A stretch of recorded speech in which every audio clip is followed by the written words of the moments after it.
Assalamualaikum warahmatullahi wabarakatuh. Perkenalkan, nama saya Laura Lorenzi dengan NIM 40124112228. Di sini saya akan membahas mengenai mengapa Vatikan bisa digolongkan ke dalam subjek hukum internasional. Vatikan merupakan negara terkecil di dunia dengan wilayah 0,49 km persegi. Bukan hanya negara terkecil, Vatikan memiliki penduduk paling sedikit, sekitar 900 penduduk. Vatikan resmi merdeka pada tahun 1929. Vatikan juga disebut sebagai negara di dalam negara karena berada di dalam kota Roma, ibu kota negara Italia. Vatikan juga merupakan tempat suci umat Katolik, yang dimana pemimpinnya adalah seorang paus. Walaupun negara terkecil, Vatikan memiliki gereja terbesar di dunia. Vatikan menjadi subjek hukum internasional dengan mendapatkan persetujuan secara luas di seluruh dunia berdasarkan Traktat Lateran pada tanggal 11 Februari 1929 antara pemerintahan Italia dan Tata Suci Vatikan mengenai penyerahan sebidang tanah di Roma. Sebelum masuk ke pembahasan utama, kita harus memahami konsep subjek hukum internasional terlebih dahulu.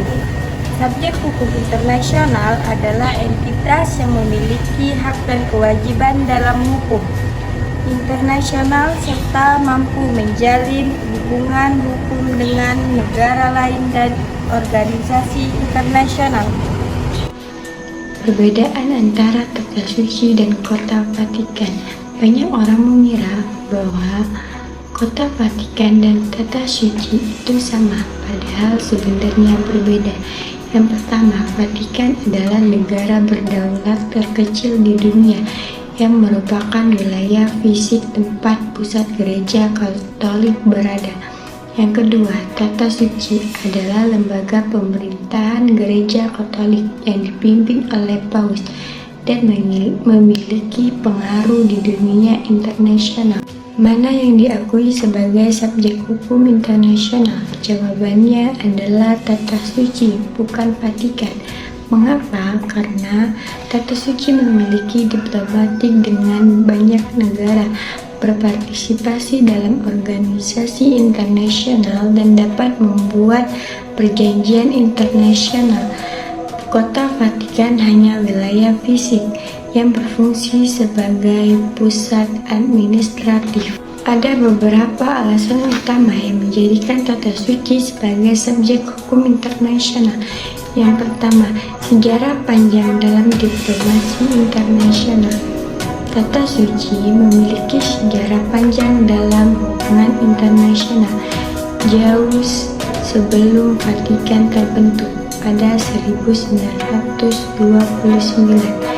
Bahkan sejak zaman Kekaisaran Romawi, Tata Suci sudah bertindak sebagai pemimpin dalam urusan internasional. Contohnya, pada abad pertengahan, Paus sering menjadi penengah konflik antar negara di Eropa. Yang kedua, Tata Suci memiliki duta besar sejak abad ke-15, jauh sebelum banyak negara modern terbentuk. Yang ketiga, banyak raja dan pemimpin dunia yang meminta nasihat moral dan politik dari Paus dalam sejarah. Yang kedua, Perjanjian Lateran 1929. Perjanjian Lateran adalah titik penting dalam pengakuan internasional terhadap Tata Suci. Perjanjian ini dibuat antara Tata Suci dan Italia yang berisi satu, pengakuan bahwa Kota Vatikan adalah negara berdaulat. Yang kedua, pengakuan bahwa Tata Suci memiliki hak dan kewajiban untuk berhubungan dengan negara secara independen. Yang ketiga, Italia memberi kompensasi kepada Tata Suci untuk berperan dalam hukum internasional. Yang ketiga, keanggotaan dalam organisasi internasional. Tata Suci adalah anggota atau memiliki status pengamat tetap di banyak organisasi internasional seperti PBB. Yang kedua, Organisasi Keamatan dan Kerjasama di Eropa 1964. Yang ketiga, FAO. Yang keempat, Komite Palang Merah Internasional. Yang keempat, hak untuk membuat dan meratifikasi perjanjian internasional sebagai subjek hukum internasional. Tata Suci dapat membuat perjanjian internasional disebut konkordat seperti yang pertama, konkordat dengan Jerman 1933, yang kedua konkordat dengan Brazil 2008, yang ketiga konkordat dengan Portugal, Spanyol, dan negara lainnya. Yang kelima, hubungan diplomatik dengan negara-negara di dunia. Tata Suci memiliki hubungan diplomatik lebih dari 180 negara dan mengirimkan perwakilan diplomatik yang statusnya setara dengan duta besar. Ini membuktikan bahwa negara-negara di dunia mengakui Tata Suci sebagai aktor dalam hubungan internasional. Contoh peran Tata Suci dalam diplomasi internasional. Yang pertama, mediator konflik internasional. Yang kedua, dukungan terhadap hak asasi manusia. Yang ketiga, kritik terhadap konflik dan perang.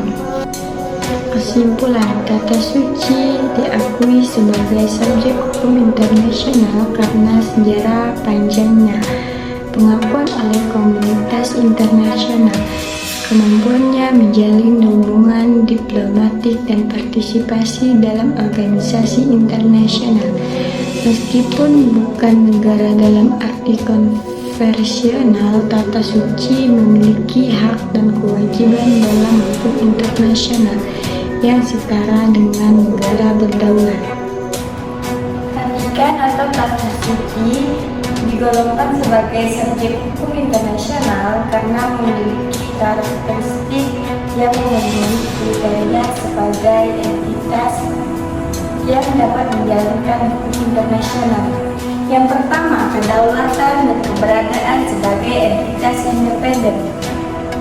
Dua, kemampuan untuk menjalin hubungan diplomatik. Tiga, partisipasi dalam perjanjian organisasi internasional. 4. Kemampuan dalam hukum internasional. Sebagai subjek hukum internasional, Tata Suci memiliki hak dan kewajiban sebagai berikut. Yang pertama, dapat menjalin hubungan diplomatik dengan negara lain. Yang kedua, berhak menandatangani perjanjian internasional.